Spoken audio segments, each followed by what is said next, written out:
Hi. Thank you. It feels very odd not knowing who's there and not being able to hear anything or see anything.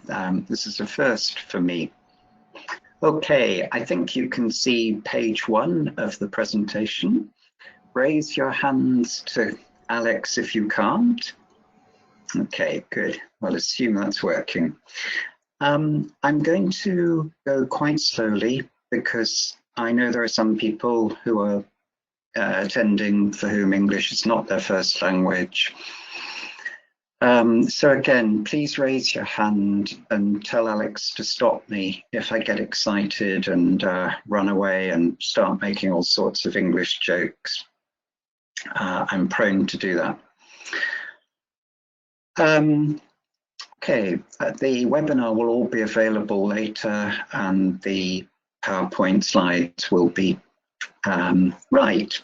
So, as you probably gathered, and some of you are here, I hope, because of that, this is provocative.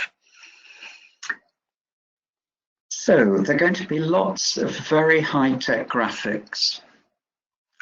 Okay, first problem, we're not moving on. Right.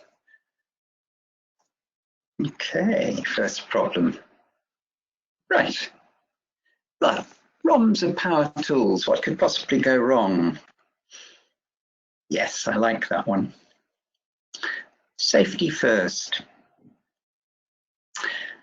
I think top left, you can see where I think we're going with ROMs at the moment. I'll come back to bottom right in a minute. High-tech graphics, eh? So what's wrong? I think we're hugely overvaluing ROMs and we're not thinking about them intelligently. I'm going to choose 2 examples of what I think are major mistakes. Mostly I'm talking about the first one. In the UK, there are now many services that use ROM scores, typically on the PHQ-9 and the GAD-7, as inclusion-exclusion criteria to get into psychological therapy services. If you score below the cutting point, you're not unwell enough to get in. If you score above a certain point, oh, you're too scary for us, you have to go somewhere else. The principle is not stupid. If we believe ROM scores, and I do believe this, are a rough guide to people's problems, there's some sense in that. But I'll come back to why I think it's foolish to make it an absolute criterion. Another thing, and I'm not going to develop this much in this talk, but I think it's the one that probably worries me even more, is the routine outcome monitoring, embedded ROMs, putting them into the therapy session by session and designating some therapies off track. Again, there's a lot of common sense in that, but I have real concerns about it. Roughly, I've got 2 concerns. One is a sort of quantitative numeric one. I think we're overvaluing these numbers. They look like lovely hard numbers. It's not that simple. I've got another concern, which has really been brewing with me for a very long time. That goes back before I started doing this. But John McLeod caught it beautifully in a paper in 2001. I think there's a great danger that we're dehumanizing what goes on in therapy, and in fact, dehumanizing therapy research. John called it administratively created reality. Right, so that's where we're going. Let's just check terminology. ROM, routine outcome monitoring stroke measurement. I know there's a lot of distinction going on at the moment between the two. I'm not going to get too preoccupied by that. As far as I can see, at least 99% of ROM, routine outcome monitoring measurement data, comes from multi-item self-report questionnaires. And as a co-developer of Core, as Alex said, I have, as they say, skin in the game. So I'm obviously not unbiased. So what about these words? Routine. Routine for whom? Beware what the sociologists call, oops, missing quote marks, routinization. outcome. When we were creating CORE, we were trying to create an acronym, and we landed on CORE. It's not bad. I actually fought for a little while against the O. I didn't want outcome because I don't think it is outcome. I think these change measures, but we couldn't do a good acronym around that. And all my colleagues quite rightly said, Chris, politically it's got to be outcome. They were right. But ROM scores are not outcomes. In more wide medical jargon, they're proxy indicators of a stage in a change process. Sometimes I worry this is a bit like saying, oh, look, aspirin cures cancer. I was a medic before I went into psychotherapy. Sometimes in cancer, even without infection, you get a raised temperature. Aspirin can bring that down. It's not curing cancer. Scores, I say scores may be changing, but it's not necessarily true that lives are changing. And people come to have their lives changed, I think, more or less. They don't come to have their scores reduced. Who is monitoring? For whom? For what purpose? Right, just in case you're starting to think this man's a bit muddled, I really do like ROMs. I didn't spend an awful lot of the last 25 years working on lots of them actually, to dislike them. It's not some kind of masochism for me. In fact, I'll be more specific. I like general coverage questionnaires, short enough to be used routinely, yet informative. That's what we were trying to do with CORE. We discovered when we'd been going quite a while, it's exactly what Mike Lambert had been doing, partly because he and Michael Barkham had been to the same NIMH meeting in the States. And there are others around. I didn't spend a lot of the last 20 odd years getting the CORE translated into 25 languages, and that number's still going up, because I think they're rubbish. I think they're good. I got into CORE partly, I thought, to help therapies get out of the closet, was the phrase. That in the UK at least was back in, fortunately more, well, fortunately now we are somewhat less homophobic, but get out of the closet was partly about all the shame that attached to anything seen as hidden. And psychotherapy is often seen as hidden, something that happens in a closet, and for good reasons. I think most psychotherapy should be confidential. So we want data that can be shared. Qualitative data are much richer, more individual, but they take time and they can risk breaching confidentiality. Let's be clear, when we design a ROM, particularly a multi-item questionnaire, it must work for as many people as possible. It must cover from minor to severe problems. Therefore, it can't be perfect for everyone. It's just not possible. I talk about il cuore del core.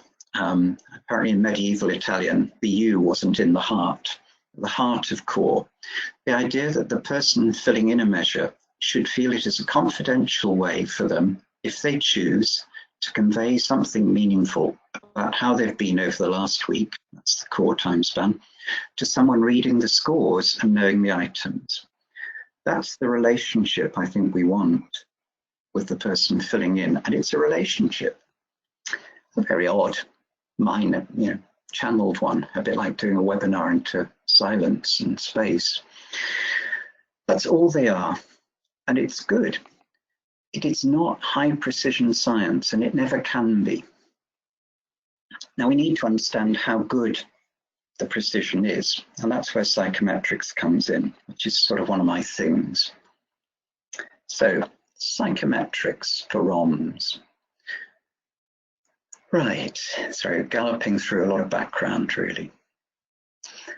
Psychometrics is not divine messages. It doesn't bring answers from the gods. What it is a set of pragmatic, rigorous, sensible mathematical explorations of suitability in sample data for design purposes. That's all it is. I'll come back to why I'm stressing that. So, what are the design purposes? ROMs are designed for imperfect, but not perfect, comparability between individuals. So conventional psychometrics are useful because that's what almost all conventional psychometrics, which came out of the educational field to a large extent, are about. However, ROMs are not designed to provide legally defensible discrimination between individuals. That's very, very different from the educational background stuff. If you want a SATs test, I think they're called, or whatever, or determine whether people can get into your university or not, it's got to be pretty well legally defensible. And it's making decisions about individuals. Yes, you scored above a certain cutting point, we want you. Sorry, you don't get in, you didn't score high enough. That means those measures are very long, they can't be used routinely, quite often they're not very suitable for repeated use. So we're not in that thing. That's not what ROMs are designed for. And I really worry that we're starting to treat them as if they were that. ROMs are designed to measure change. That's change aggregated across individuals. As I say, on the whole, they're change measures, not outcome measures. And on the whole, if we want to compare services or we want to compare different types of problem, women or with men, employed people with unemployed people, we're going to use aggregated data and we're going to look at change. Various ways of doing that. Actually, we also want to use them within individuals over time. We want to watch whether someone's score is dropping. And over the last 20 years, we've gone very much from pre-post use of ROMs to sessional, frequent repetition of them. Watch it. Measurement of change aggregated across individuals is actually mathematically, statistically, psychometrically a very different thing from one individual's score over time. There are links, but they are rather different. Okay, onwards. So, conventional psychometrics is pretty well all cross-sectional. The variance you're analysing is differences between people. So what are the conventional psychometric things for ROMs? Internal reliability. Typically Cronbach's alpha, even SPSS can do that, and even SPSS can give you a 95% confidence interval on it, and it's been able to do it for about 20 years. Wonderful. More posh recently, coefficient omega has some slight advantages. I actually think for ROMs, the differences between omega and alpha tend to be tiny. Good psychometric criterion for us, it should be high, but not too high. Why I say not too high, if it's very high, you've probably got redundancy. 19.99, spurious. You're wasting people's time. We should see test retestability, another good way to test our measures. Should be good over short periods with no major life events intervening. We should be able to show some sort of construct validity, but I argue for these short general measures like the OQ, core, quite a few others, we won't ever show need factor structure. That makes confirmatory factor analysis irrelevant.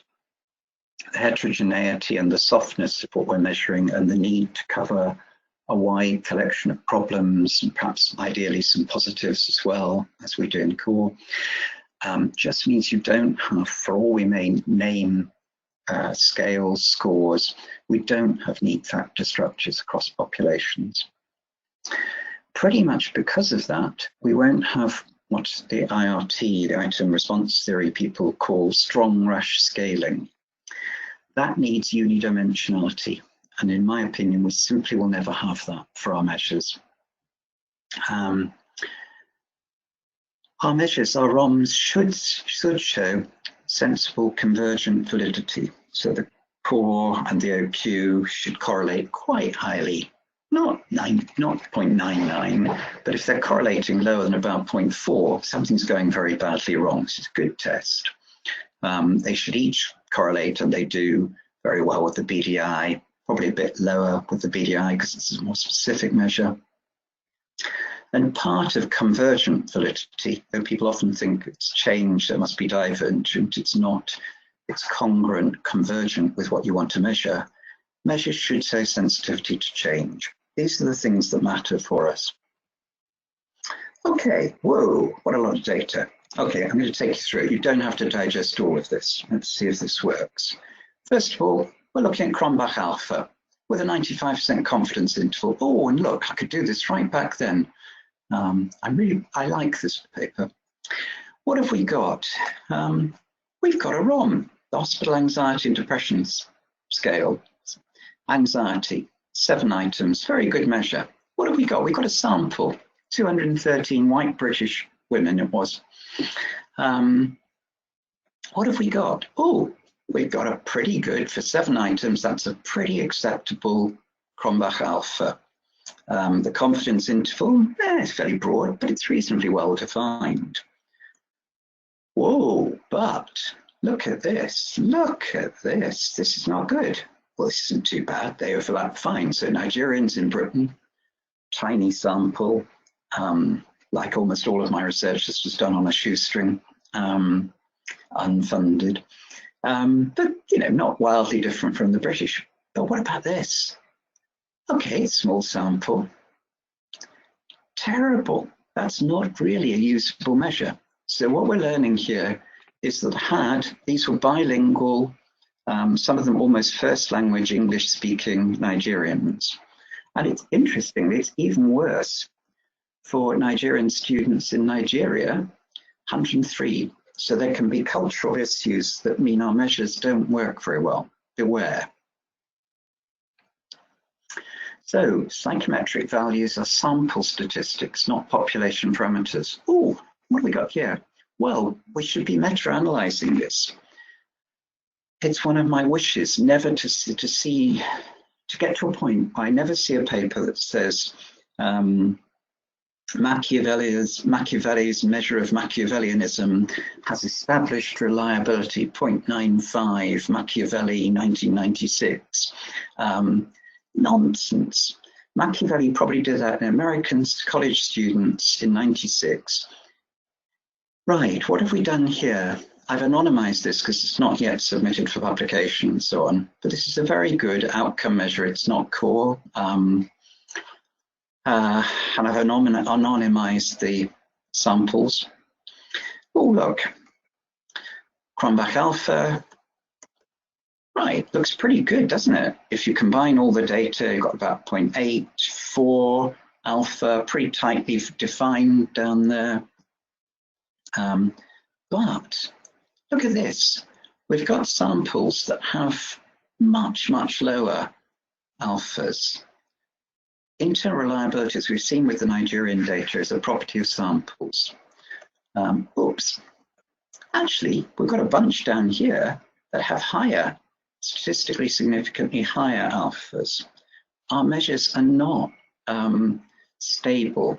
It's not like measuring a kilogram. Okay, we know weight varies a little bit as you get up near the speed of light, but on the whole, a kilogram is a kilogram is a kilogram. That's not true for our measures. I'm calling that good oops. So we need to find what I call the population edges, partly out of software debugging. An edge case is where you're so far out on a score on something that it causes your software to fail. A corner case is where you're not so far out, but the two things coming together cause it to fail. Our questionnaires don't work for everyone. We've got to stop pretending they do, and we've got to start defining empirically what I'm calling the edges of their acceptability, of their utility. First of all, I think they're ethical issues. I think we've got to get it into our heads that we can't expect everyone to do these things. Particularly, I think, in the Western world at the moment, we've got a lot of refugees. They may have real reservations about filling in any piece of paper they don't completely trust with people they don't trust. I'm worried that we're getting to a point where people are almost saying you can't have therapy if you don't fill in measures. To some extent in the UK, we do have people's services almost saying that. And I think some of the way the empirically supported treatments thing is going could lead to that too. That might be slightly less mad than insisting that the therapy must survive RCTs and so on, but it's really problematical. It's going to exclude people. There are cognitive and educational challenges. There are many people, even well-educated Western societies, whose literacy is not high. They may not want to tell you about it. Watch it. There are many, many people who can benefit from psychotherapy who don't have fantastically high IQ, whatever that means. I've worked very happily with people with quite significant intellectual disabilities, intellectual difficulties. They could not fill in conventional questionnaires. Again, let's not exclude them. Expense. There are large parts of the world where people can't afford to spend $2 a throw for a BDI every session. So please stop using measures that make a profit for people who put nothing back in. Little plug there. Language and culture. If you translate, try to evaluate, and don't assume that all ROMs will translate, as we've seen with the Nigerian data. And some of those outliers in that other meta-analysis are probably down to culture and to language, but certainly not all of them. I think there are probably subpopulations. I'm not a great fan of diagnosis, but I think, you know, this emerging thing, I'm not sure it's a single spectrum, but I think we're rightly paying much more attention to theory of mind or theories of mind, the relationship you have with your own mind. I think there are people with problems or not neurotypical there who really don't use questionnaires in the way that we expect them to if we're neurotypical. I've worked most of my life with people with so-called severe personality disorders.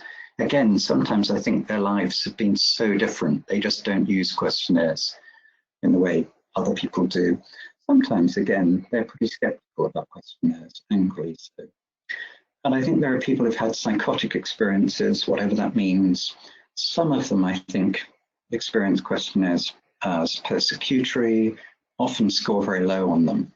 And I think there are settings in which it's not easy or appropriate to give them. If I'm running a group, I don't do clinical work anymore, but when I did, I was particularly a group therapist. It may be that giving out questionnaires doesn't fit. Okay, we're nearly at the first break. I hope you've got questions coming up. Psychometrics of change. Conventional psychometric analyses of change pretty much all assume that you have construct validity in terms of a stable confirmatory factor analysis or IRT, unidimensional scaling, and then you look to see how that behaves when you repeat the measure. Just doesn't work for our measures. If I problems aren't your problems, this is nonsense. So for example, if I come for therapy and I've got, in inverted commas, depression, I'm down, I'm having difficulty sleeping, I'm feeling negative about everything, I've lost interest. I've got a different set of problems from someone coming who has extreme interpersonal problems, anxieties, a lot of rage. The items that are going to change on a general broad spectrum measure for me are not the same as the other person. We shouldn't expect this. It makes no sense in terms of what we know we're doing. We are comparing apples and oranges, and in psychometric jargon, that's a sin. Well, actually, if we just want to eat fruit, that's not a mortal sin. And I think with our general ROMs, we just want to eat fruit. We want to measure the fruit. So we need to start thinking differently about statistical and psychometric, and also psychological human thinking about what goes on when we repeat our measures. Okay.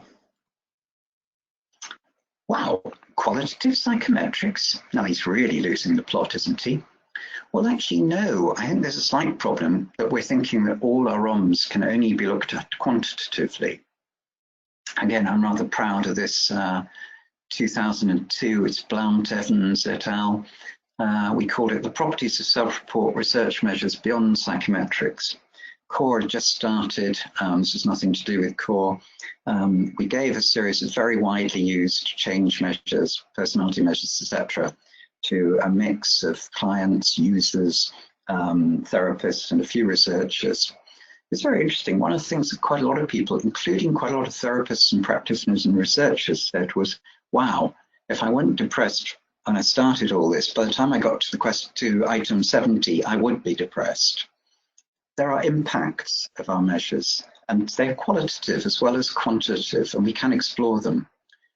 Coming right up to date, I don't know, is it pronounced Triens, et al., 2019.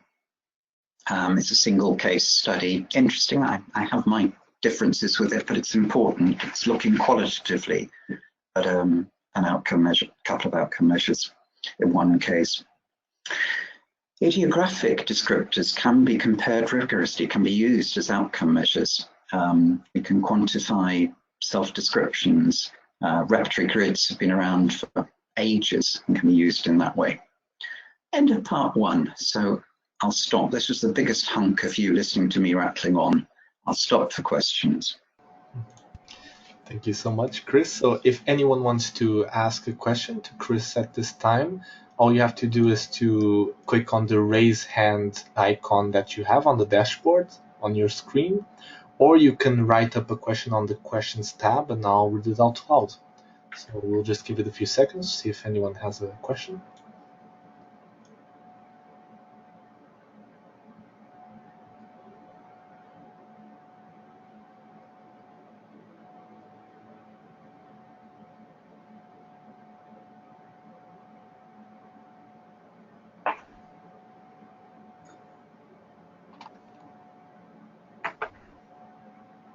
I do believe that they want to keep listening to you, Chris. That's terrible. Oh, wait, you have a question here. So sorry. Yay! So the asker, I'm sorry, I'm going to butcher your name, Tian Kui. And thank you. And she, I'm again sorry, I'm not sure, she says, thank you. It depends on the variables we choose. So with variables moving into process, is this where measures will go? So I'll read it again. It depends on the variables we choose. So with measures moving into process, is this where measures will go? That's a great question. Thank you. It's quite interesting. One of the things that happened, I guess, when we started Core was a lot of people would say, and still do, look, these measures, they're not pertinent to my kind of therapy. And I had a lot of sympathy with that. But one of my responses was, wait a minute, we're not talking about a process measure, we're talking about an outcome measure, change measure. I think it's a very good point that actually what's happened, particularly I'd say over the last 15 years, is as we've shifted from pre-post measures to sessional measures, the distinction has become a little bit more fuzzy, hasn't it? And actually, to me, one of the most interesting things about, well, I've got some reservations about it, when we give a measure like the OQ or the core every session, in some ways, we're doing something that's more a piece of process research, as you say.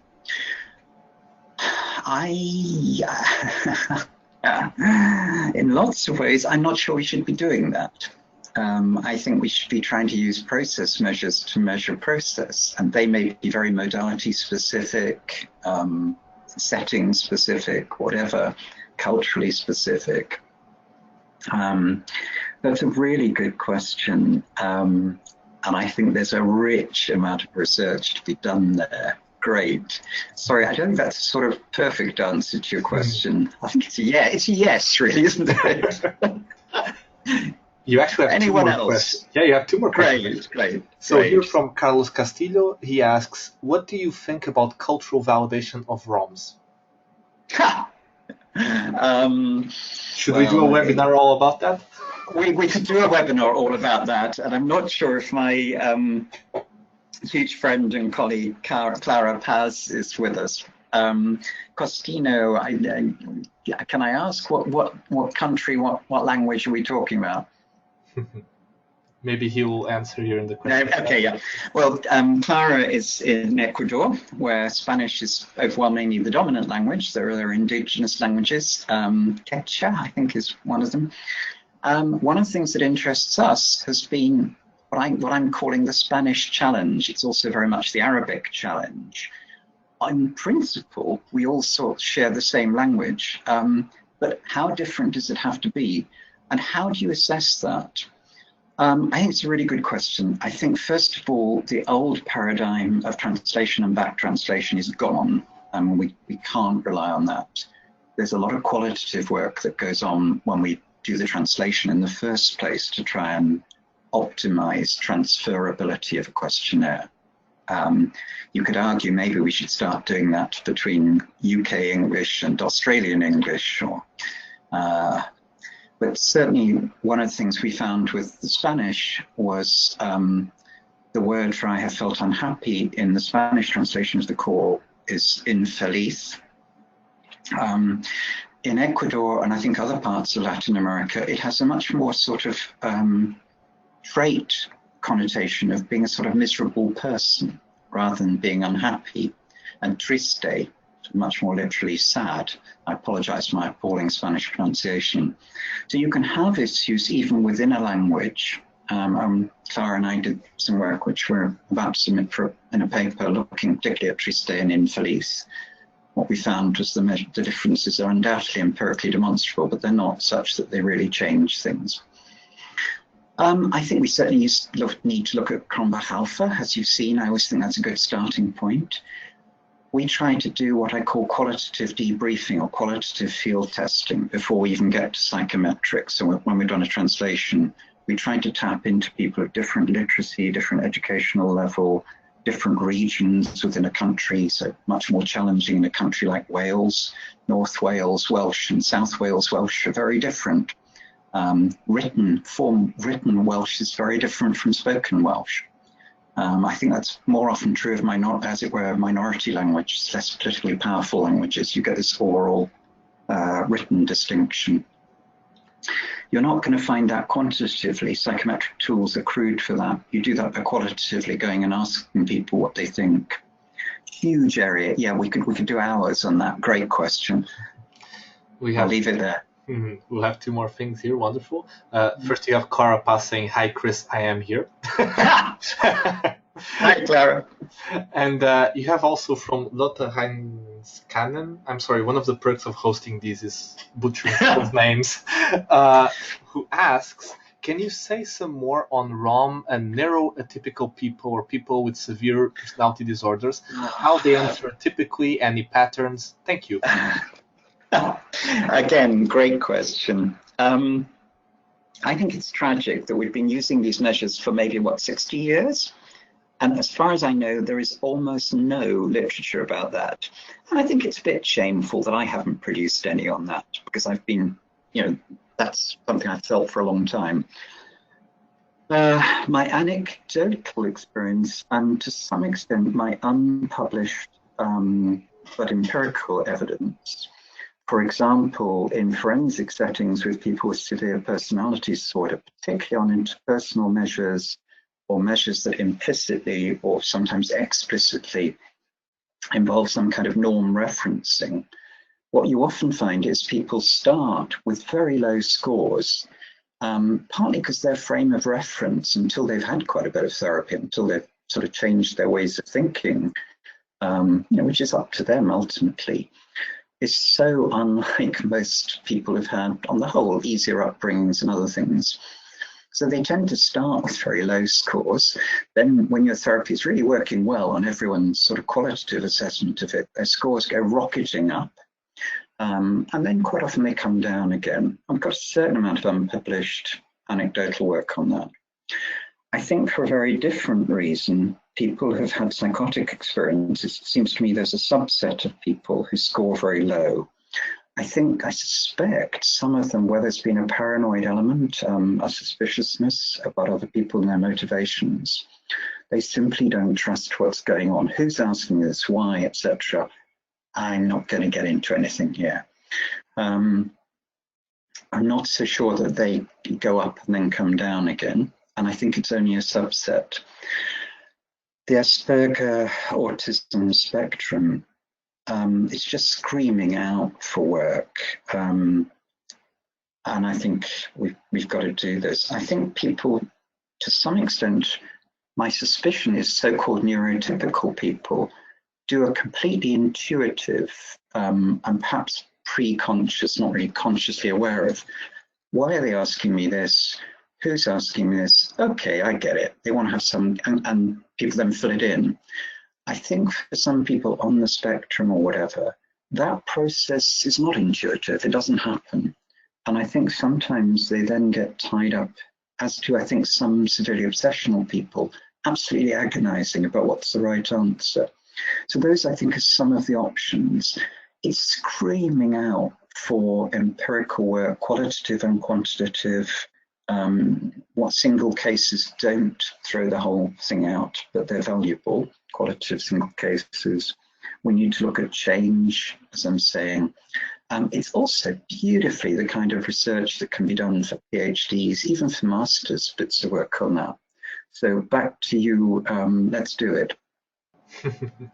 Wonderful, and that's it for now in terms of questions, so you may proceed. Thanks, Alex. Thanks, everyone. I'm so dependent on visual. I find this very weird. Right. Okay. Part 2. We got problems then. One of the problems, I think, is that the ROM movement, particularly that this issue about the way in which we're now quite often expected, certainly there's a huge bunch of services called IAPT, Improving Access to Psychological Therapies in the UK, which requires services to require someone to fill in questionnaires, particularly 3 questionnaires, the PHQ, the GAD, and the WASAS, Work and Social Adaptation. Is it? So about 20 odd questions, 25 questions. Every contact, even if it's a telephone contact. I think this is that first question about the overlap into process. I think this is mad. But it's becoming a political requirement. In those services, if you get less than, or it used to be, I think it still is, if you get less than 94% data for your contacts, you start taking a financial hit. You don't get paid for some of the contacts. I think this is creating a mad world, a circular world, in which to do therapy you have to fill in questionnaires. And I think it also creates a world in which a large area of research around this is going to be done one-to-one individual therapy. It's easiest to do these ROMs there, with what I would call, and bear in mind I did work in high secure hospital where most of my clients killed someone or raped someone. So my idea of what's a compliant client may not be everyone else's. But actually, I think there's a problem that we're going to be driven by research done by what I would call mainly uncomplicatedly compliant clients, people who will fill in measures, who came not too ambivalent, not too conflicted, without too much cognitive dissonance about changing. There's an awful lot of people out there in the world who I think would benefit from therapy, and I think we would learn from working with them, who simply don't fall into those categories. There's an awful lot of work done in families. I've got a family spanning a 90-year-old, 90, who is dementing, and a 5-year-old great-grandchild. They're all going to fill in the same questionnaire. What do we do there?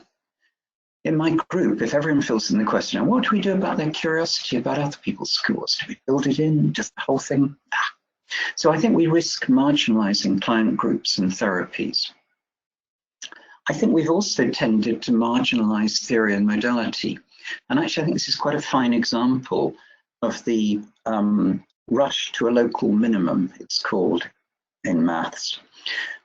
We have the dodo bird verdict, which is very dominant, and we have lots of systematic reviews, meta-analyses, suggesting that the proportion of outcome variance down to modality is tiny. The problem is that's all coming out of ROM research. Very little of it has long-term follow-up. I think we're actually, I don't want to go back to modality wars, but I think we are underestimating that maybe some modalities work better for some people, others work better for others.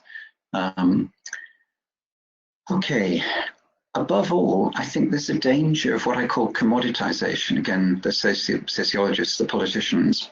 This is where we reduce people and processes and relationships to commodities you can buy and measure.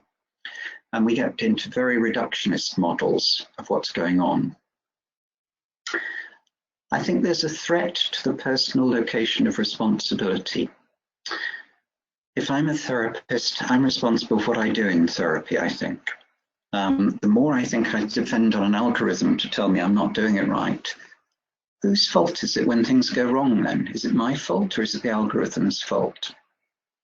So I think we have to be very careful with that. Of course, that's not necessary. It's not an inevitable problem with ROMs, but we have to be thoughtful about it. I have a real worry that we're applying hugely oversimplified models of what's going on because the numbers invite simplification. Please note, that's not what cosmologists do. People who look at the universe, they can't do randomized controlled trials on exoplanets or whatever. They have complex models and they say the world out there is complex. They look for patterns and describe them. I think we've got into fantasies of control and reductionism, commoditization.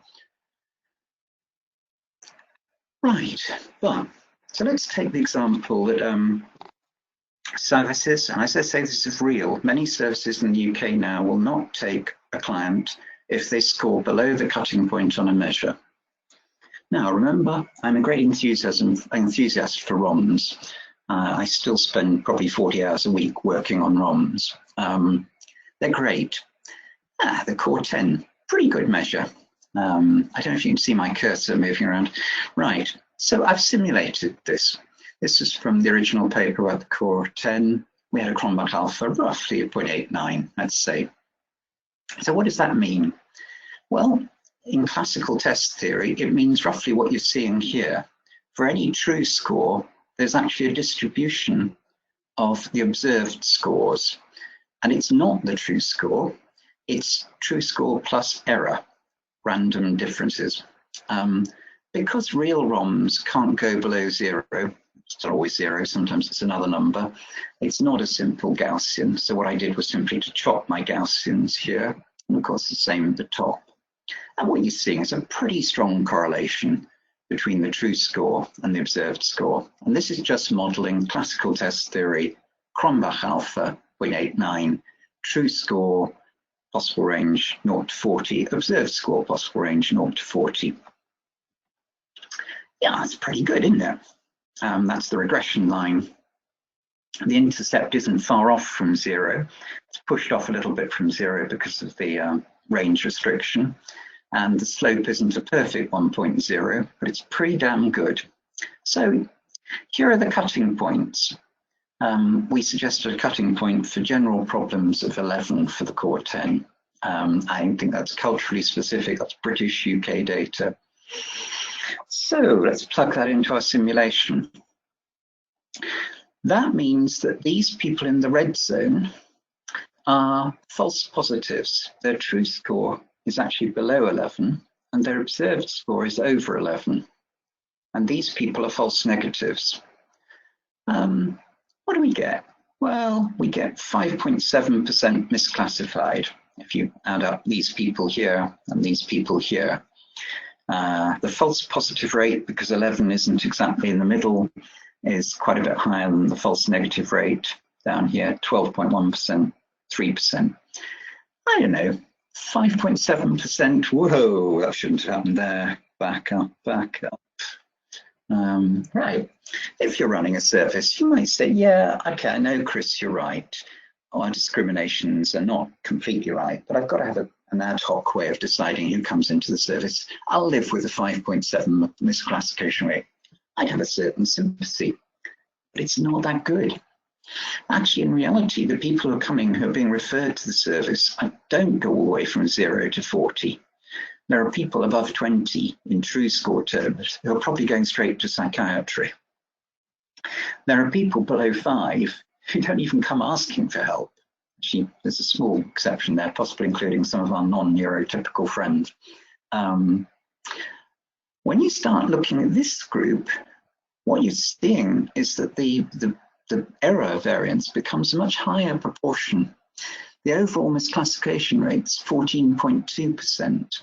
I've rather arbitrarily set 5 to 20 as the likely range you're seeing. So just on the unreliability of measurement, we're suddenly talking about misclassifying an awful lot of people. Now factor in that some of those people may not understand the questionnaire, that some of them may not be neurotypical, etc. I'm sorry, I really just do not think the quality of measurement we're getting is good enough. if we're deciding whether to treat diabetes or not, we know it's arbitrary, but we need a criterion. If we decide every time a baby's born in the Western world, someone decides whether they've got phenylketonuria or not. If they've got phenylketonuria, if you feed them normal protein diet, including mum's milk, if I remember rightly, you're killing off their brain cells at a rapid rate per day. So you give them a very particular diet, a pretty horrible diet. But if they stay on it for life, their brain will survive happily. So the accuracy, the reliability of the Guthrie heel prick for phenylketonuria got to be up around 0.999999999, something like that, to get those decisions right. When we reject people from services just on a questionnaire, I think what we're doing is absolving ourselves of responsibility to negotiate a decision with someone. And I think that suits a very commoditized version of providing therapy to people. Okay, that was all simulation, but it was simulation based on the alpha we had. Let's have some real data. In the development of the Core 10, we were lucky enough to get a data set of people who had been given the SCID. So we have sort of a gold standard diagnoses of depression. Not exactly what the Core 10 is designed to measure, but it was a useful criterion. So we could look for different cutting points at the sensitivity and specificity of the Core 10. As always happens, as you push the cutting point up, the specificity, blue one here, gets better. That means you're going to get fewer false positives. The cost is the sensitivity, the correct identification of people who have got problems, drops. Here's a range. These are the real data plotted out. So what does this mean? It means the misclassification rates are from 11 to 32%. Now, why do I say they cover that range? Well, it depends partly on the cutting point you use and the prevalence. One of the reasons the Guthrie heel prick test has to be so specific is that phenylketonuria, thank goodness, is an incredibly rare problem. Depression isn't. A reasonable Western adult estimate, probably particularly in women, more vulnerable, disadvantaged, abused, might be 10%, let's say. So a prevalence of 10% here. Here's the misclassification rate, depending on the cutting point, for 10%. So if you're screening general population, these are the rates. From 26% misclassification if you use a cutting point of 13, the best you can get is about an 11% at 21. Remember I was saying earlier, when we're screening for entry to a service, we can reasonably expect that the referral system, people's self-referral, etc., we don't get a 10% prevalence rate. Sensible referral systems, including self-referral, probably get around 70% of people really having a problem. So actually the curve goes the other way then. But again, the misclassification rate tops up over 30%. These are not screening tools. If you want to see it in terms of false positives, that's what it looks like, false negatives. These false negatives mean that if you're ever going to use screening in the general population, you are going to be swamped in false positives. You'll have more false positives than true positives. It's just a fact. There's nothing wrong with our measures. It's as good as they get. Okay, so I'm actually not going to go into that kind of detail about tracking, but I have given you another of my extremely sophisticated graphics here. That is, I think, an open source, very dated now, picture of power-assisted steering. Power-assisted steering for psychotherapy. We've got good ROMs, let's embed them into the process of therapy. Sounds like a really good idea, and perhaps it is if it's modality appropriate, if it's one-to-one therapy, if it's a compliant client, etc. Perhaps this is a good idea. But remember, servo systems are only ever as good as their input data. What makes power-assisted steering easy is it's very easy to tell if there's a discrepancy between how much the steering wheel wants the driving wheels moved and how much they have moved. The first car my wife and I ever had didn't have power-assisted steering, and every time we did a 3-point turn and we were hauling the wheel around, we'd joke, next time we'll get power-assisted. I think we must have 4 or 5 cars since, and they've all had power-assisted. Wonderful, it works, because it's very easy to tell what the discrepancy is. Power-assisted braking, even better. More complicated, though. You don't often have to detect just the discrepancy in terms of how hard the foot is pushing on the brake pedal and how hard the brake pads are pushing on the discs. You also have to feed in whether brake discs are locking up. But again, quite easy to measure. We've just seen our measurement is not in that quality. Do we think this is a good idea? I personally am dubious. I know if Mike were here and probably if Kim de Jong were here, they would tell me, now they can put their hands up in a minute and say they are here. They would say to me, oh, but Chris, the randomized controlled trial evidence shows that this study does improve things, particularly for off-track cases. I think these days, Kim says almost entirely for off-track cases. Trouble with that, I think, is all the criteria of the same measure that's embedded into the therapy. It's a bit like saying your power-assisted steering works because you only measure where the wheels are going. Okay, end of part 2. I will stop and I will hear your questions. Thank you, Chris. So if anyone wants to ask a question, once again, you can leave it on the questions tab or raise your hand in the little hand icon. So we'll give it a few seconds.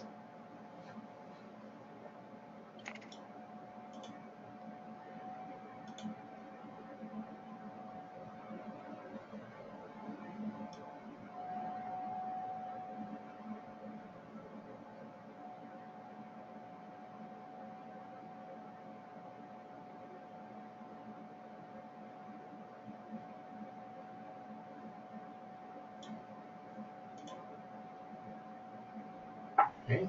I believe nothing for now, but Chris, I promise I'll interrupt you if someone brings something up. Okay, that's a bit scary. They've probably all gone off for coffee or something. I think it probably means that Mike and Kim aren't here.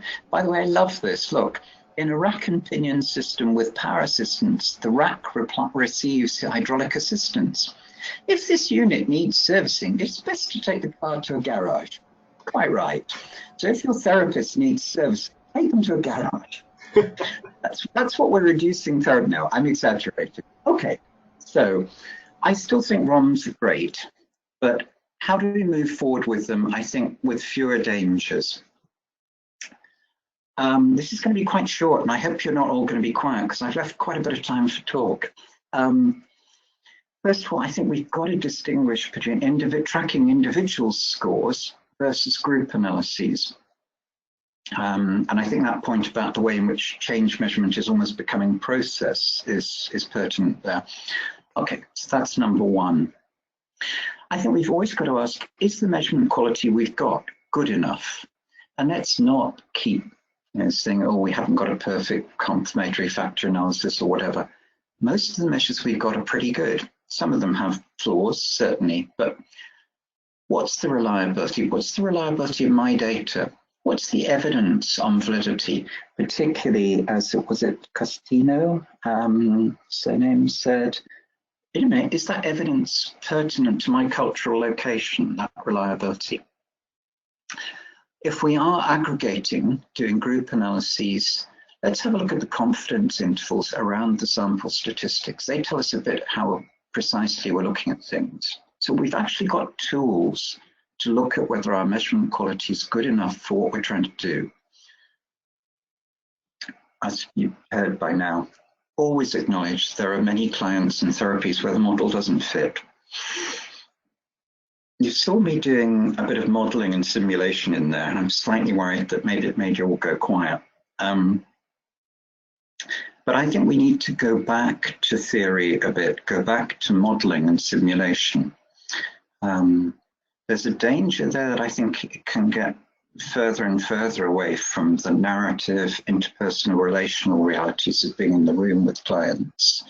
But I do think it means sometimes we can say, look, just by modeling this, simulating this, we can show this isn't going to work. Let's not waste time doing it empirically. I think we need much more qualitative research. And the first question, I'm sorry I didn't catch the questioner's name properly, but that's particularly where we can start to go back and look at the process outcome disentangling. Above all, let's stop overselling and dehumanizing therapy. Sadly, I think at the moment, this kind of work that does oversell what we're achieving, and I think does implicitly and sometimes very explicitly treat therapists as something you might have to take to the garage if it wasn't working properly. If you're not a super shrink, you may have to be taken to the therapist garage. This is dehumanizing. We've got to stop doing it, I think. Sadly, that kind of work, I think, at the moment is winning grants.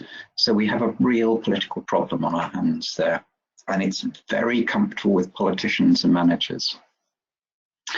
So I think we've got to keep remembering it's the clients and the therapists in the room who make therapy work, or make sure it doesn't work sometimes.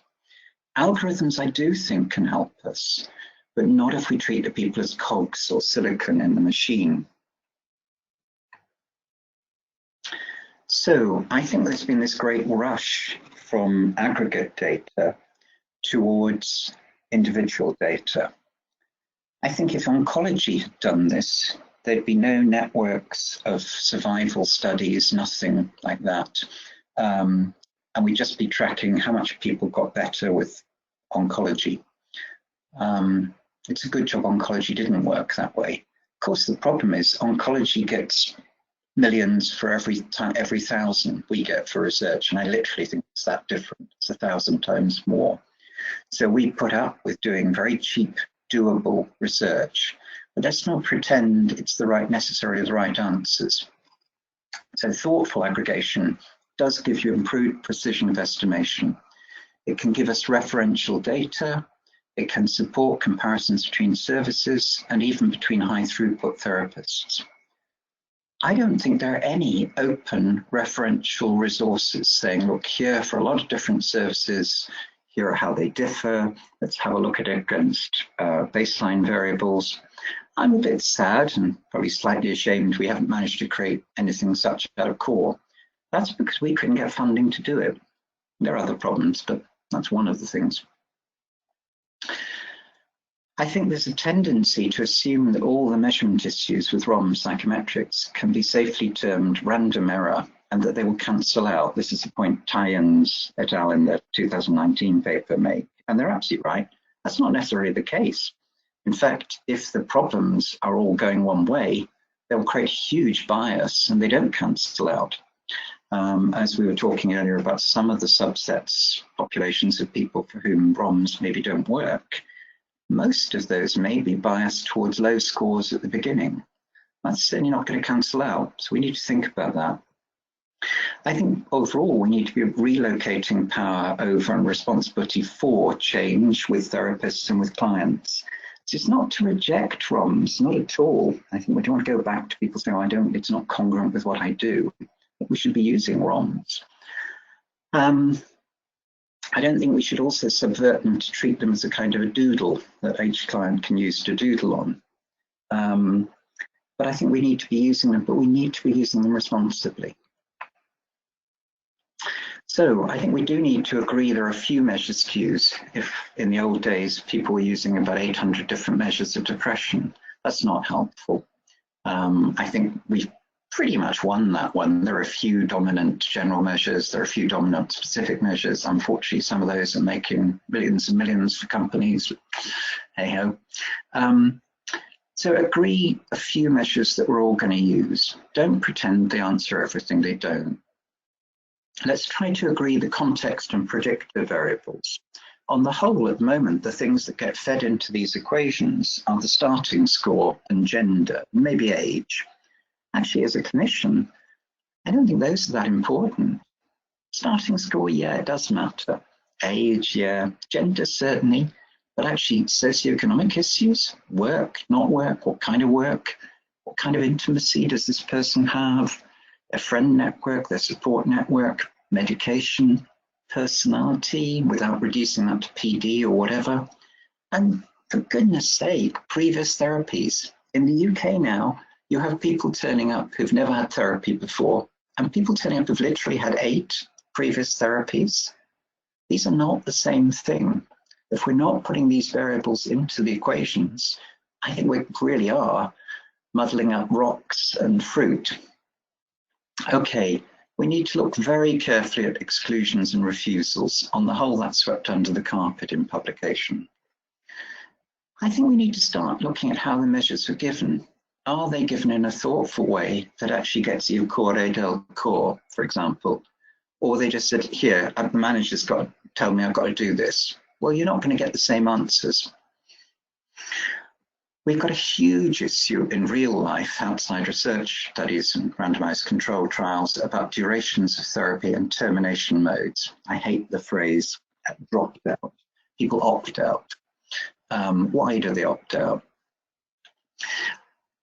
We're not looking into current events, things that are happening in people's lives during therapy. This is a huge issue. And of course, it's not just error variance. Major bereavements are, if the ROMs are any good, they are going to have effects. Losing your job, getting a job, falling in love. I think Freud famously said therapies shouldn't be too long. They go for 3-9 months maybe, and that people should try to avoid making major changes in their lives while having therapy because it made it harder to understand what was going on. He was right. It's fascinating. There's almost no research on intercurrent events when we're looking at change in therapy. We need to look for heterogeneity. Here are some of the tools we can use. We need to be looking at multi-level issues, and MLM multi-level models are all the rage, aren't they? But there's a danger we just blind ourselves with the MLM maths. And because maybe we're not looking at proper predictive variables, we're not looking into current events, and we're not looking at duration of therapy and termination mode, we end up with nonsense. We end up with analyses that should be taken to the garage. Right, a sobering note to finish on. Elaine Hertzberg, 68, 2018. Some of you may know this. She's the first pedestrian to be killed by a self-driving car. I first came across this a few months ago in a cycling forum. I'm quite a keen casual cyclist. And someone was saying, well, it's not surprising it was a cyclist who was killed. And I had a real gut feeling, wait a minute, it wasn't a cyclist who was killed, it was a person. So I decided I had to find out who it was. Voyeuristic, maybe. And of course, Wikipedia tells me. That's from Wikipedia directly. Why does this matter? Remember that? That, I'm afraid, is probably where Elaine Hertzberg died. She was pushing her bike laden with groceries across a 4-lane highway. It was legal where she was doing it. I think it was evening. And that was an Uber self-driving car that hit her. On Thursday, June 21st, the Tempe Police Department released a detailed report along with the media captured after the collision, including an audio recording of the 911 call made by the safety driver, Rafaela Vasquez, and an initial on-scene interview with a responding officer captured by body-worn video. After the crash, police obtained search warrants for Vasquez's cell phones, as well as records from the video streaming services Netflix, YouTube, and Hulu. The investigation concluded that because the data showed she was streaming The Voice over Hulu at the time of the collision, and the driver-facing camera in the Volvo showed her face appears to react and show a smirk or laugh at various points during the time she's looking down, Vasquez may have been distracted from her primary job of monitoring road and vehicle conditions. Tempe police concluded the crash was entirely avoidable and faulted Vasquez for her disregard for assigned job function to intervene in a hazardous situation.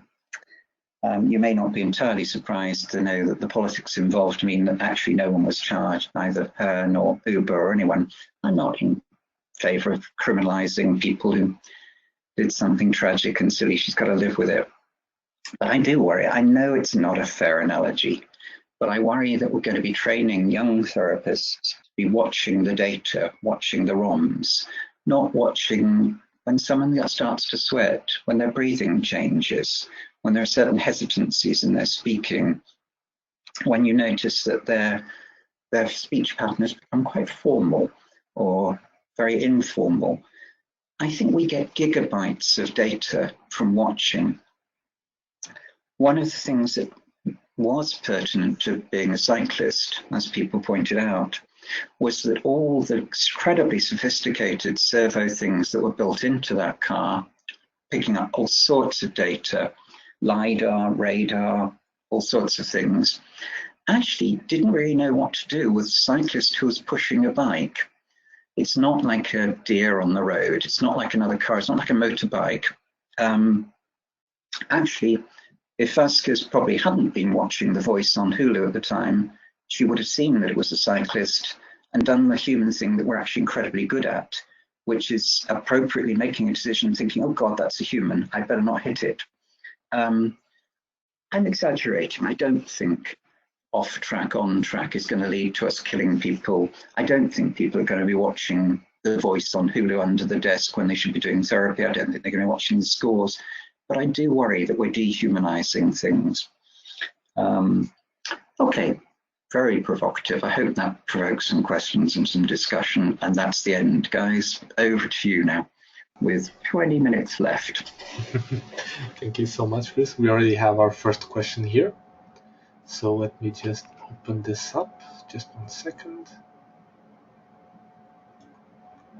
Okay, so the question is, ROMs to serve client improvement, therapist competency. Oh, sorry, there's some questions coming up, so the one I was reading went away. Okay, so ROMs. So what functions do we want ROMs to serve? To measure client improvement, therapist competency, protocol efficacy. It is often hijacked politically, as you mentioned.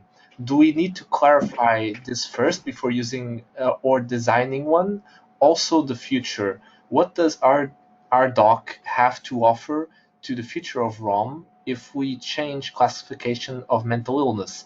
I also feel the advancement of big data with machine learning and natural language processing will change how we record and analyze treatment. So those are two things. So what functions do we want ROM to serve, and then this RDoc. Wow. Yeah. Sounds like my sort of thinking in lots of ways. I thought there were at least 3 questions in there. First of all, I think, yes, we've got to take back ownership of what we're doing with ROMs. I think for various reasons, and this may be particularly in certain relatively well-off Western countries, I think we've kind of given away control. We need to think about what we really want to use these things for. What about redesigning ROMs? I've never made any money out of core. We never charged for it. But obviously I've got a bit of pride and ownership, skin in the game, as they say. I would say don't design any new ROMs unless it's incredibly clear we need to. I think that just throws away historical data. But I think we really do need to think about how we're using them. So I totally agree with that. It's been hijacked. Big data, in some ways, this worries me a lot, because I think if all we feed into the big data analyses is ROM scores, I actually think we're just colluding with the whole game. On the other hand, I think when you put natural language processing in there, again, I'm a little bit concerned, because I think there's a difference between flattening out the relationship when you're in the room and reducing it to natural language processing. But I think there's going to be much more scope for looking at therapy change in those terms. I am actually involved with people in Greece at the moment looking at autonomic nervous system changes. There may be more scope there than with ROMs, I think, to monitor what's going on. Don't throw ROMs away, but use them intelligently, use them thoughtfully. By all means, accumulate them into large data sets. I think we should. But let's get the right variables in there and let's think about what we're doing with them. Thank you. We have one more here, question from Erki Heinonen, and he says, "Hi Chris, thanks for a wonderful talk. Can you say more about qualitative psychometrics?" Thank you. It's always nice to be thanked. I'm starting to think this is not just Alex making these up. You know, when you're sort of staring into the void, you think maybe he just makes it all up and pretends. Hi, thank you. Thank you for being here and listening. Qualitative psychometrics, lots of bits to it, in my view. First of all, I think we ought to be, as I said, to some extent, sort of deconstructing what do people read when they look at a questionnaire. There's a classic example with the HADS, the Hospital Anxiety and Depression Scale. It has a lovely colloquial anxiety item. I've had the feeling of butterflies in my stomach.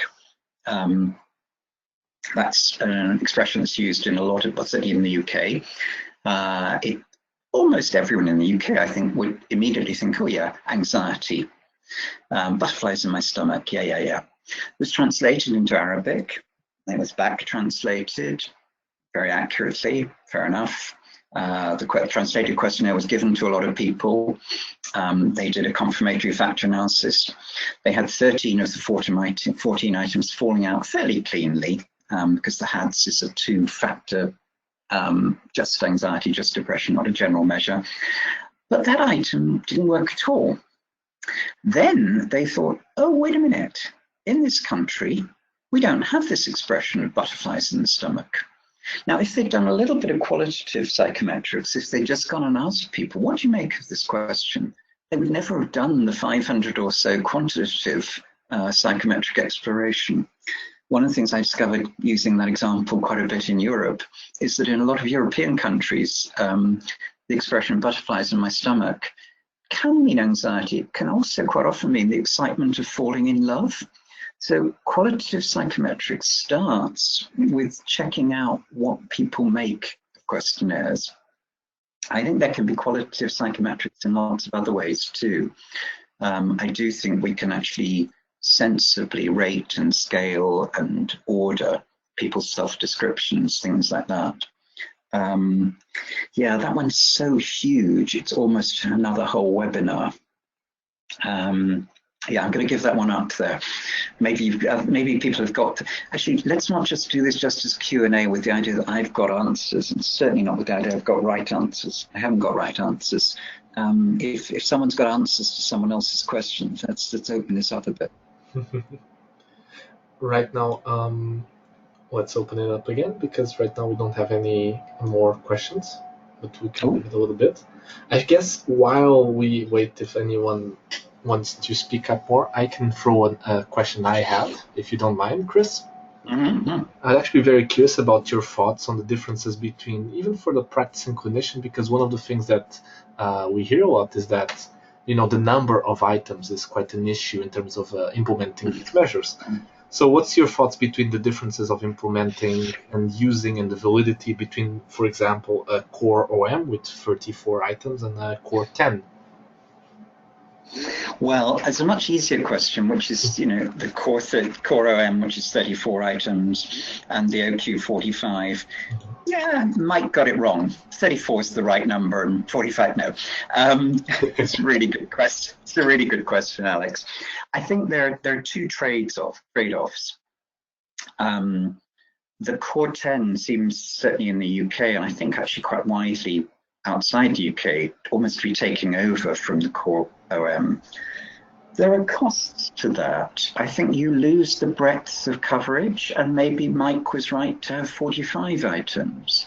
The more items you have, the more, to some extent, you can cancel out items that don't work for one person against another. We have, in fact, got a core 5, but I like to keep that very quiet, because and I think to some extent Michael would agree with this, that it's actually too short. The other catch is as the number goes down, and this is partly why I think 5 is too small, the number of score steps you have goes down. You know, with 5 response levels, there are four steps really. So if you have 5, you only got 20 possible scores with the way we score things. As you go up to 34 or 45, the number of possible scores becomes enormous. And that's less of an issue, though don't read too much into that apparent precision. One of the other things that happens, I think, as you go up from 10 to higher numbers, we've always had a rule, we didn't always state it very clearly, that if you take a score on a core measure, you can prorate up to 10% of missing items. So this means if you're using a core 10 and one item has been omitted, we recommend sort of taking the average score of the 9. Actually, when you get down below that, obviously it stops. So if you're doing the well-being score on the core OM with just 4 items, any missing item, that's the end of your well-being score. Don't try and prorate it. But actually for the whole core OM, you can have up to 3 missing items and prorate. I think we need to do a bit more work. I was always a bit glib. So I suppose I think 10 is fine if you really are using it as kind of sessional process tracking change, because I think hammering people with 34 every time is not so good. One option we had when we launched Core 25 years ago, 24 years ago, no, 98 it was, I think, was we had 2 short forms that you could alternate to try and get over memory effects, and they were 18 items each, a little bit of overlap. They all had the same well-being items. So I don't think there are simple answers to that one. I'm a bit sorry that people don't use probably the full 34, the full core OM at baseline. I think giving that weekly would be nonsense. So I tend to favour giving core OM at the beginning. If you actually know a session is the last session, I would probably do the full core OM again. I think if you really feel you need to have weekly sessional data, give the short forms the 18 item or the 10. These things are not sort of hard and fast rules, but it's a great question. It's an important question. When we started out with core, 34 seemed scandalously short. You know, the MMPI was, 700, 800 items. The IIP was 127. 34 scandalously, revolutionarily short. And of course now, you know, text messages, Twitter has come in. 34 items, we haven't got time for 34 items. You know. So there are historical cultural changes in these things. Lovely question.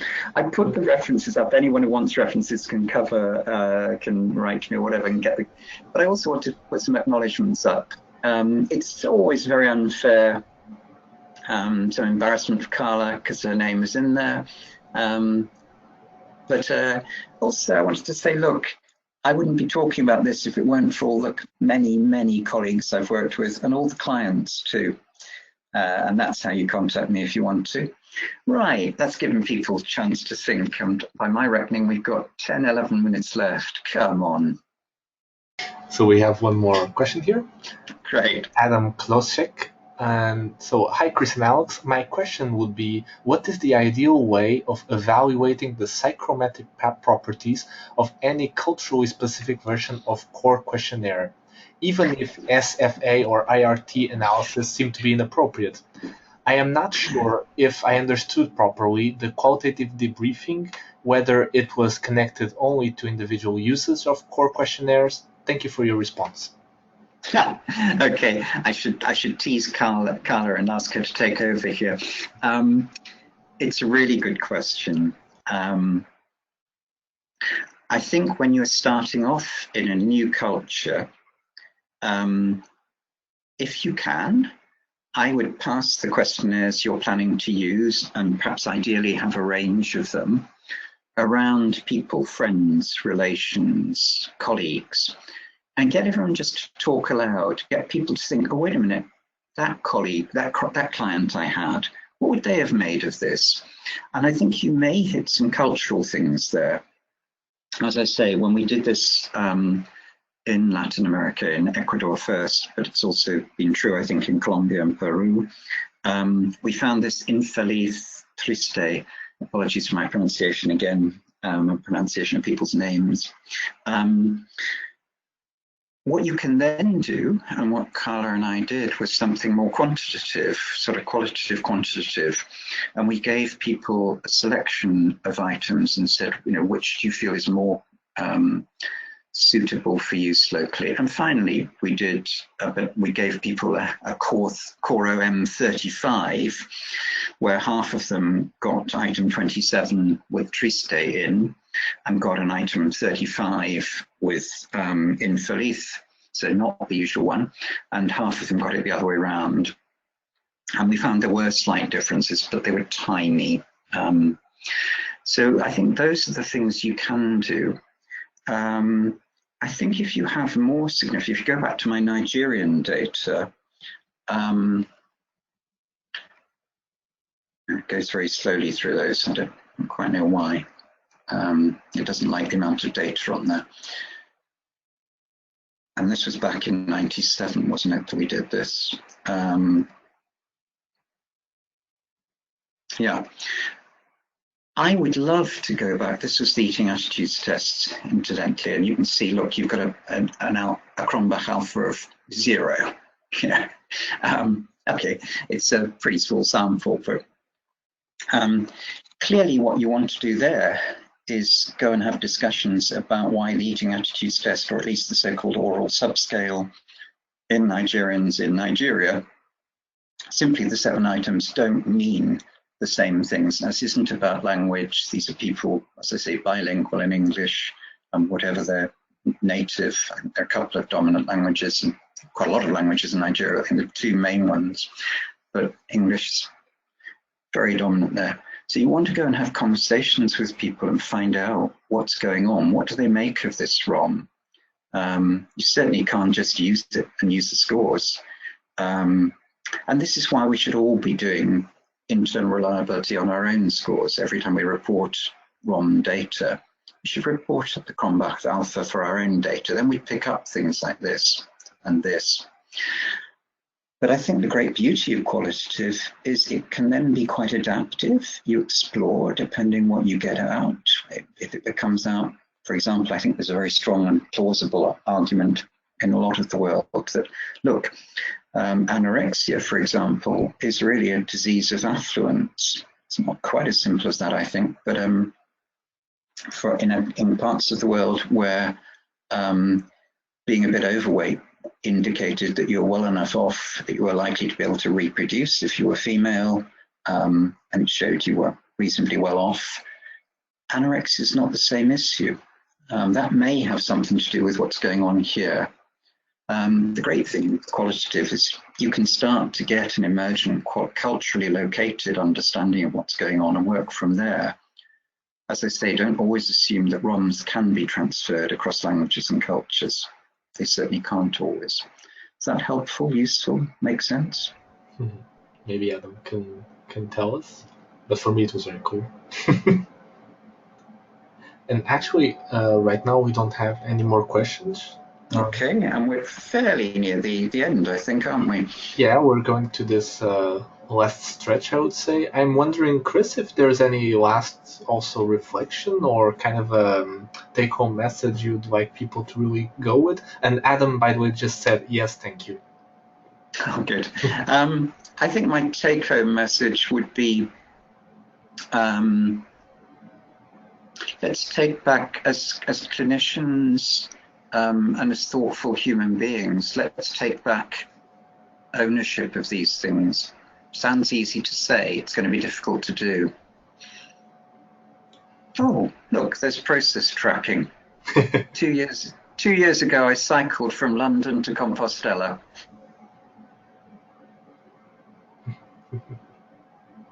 GPS led me on some crazy diversions on that. Let's look out for crazy diversions with ROMs, places where they take us where we shouldn't go. But also let's recognize that they do give data out of the closet. It protects confidentiality. As long as we're thoughtful and sensible about it, it's really useful. Beautiful. And if you've got more questions, more thoughts, do email me. I'd love to hear from people. Well, Chris, on behalf of the SPR, a webinar committee, and just, me personally, let me thank you so much for giving us the pleasure of hearing you and reflecting us all together. I'd also love to really thank everyone involved and everyone who came and asked questions, and very thoughtful questions and reflections. And wanted to highlight again that this webinar has been recorded, and so later today it will be uploaded to the SPR Vimeo page, which is totally free, so you can share around and see it whenever times you want. And so just once again, Chris, thank you so much for this. Thank you very much, Alex. Alex, I have to say, has been a wonderful host, preparing me. If anyone's got nerves but is thinking of doing this, I can recommend having him as your chairperson. And thanks for everyone who's stayed for some or all of this. And thanks very much for the people who've fed questions in. Okay. Thank you so much, everyone.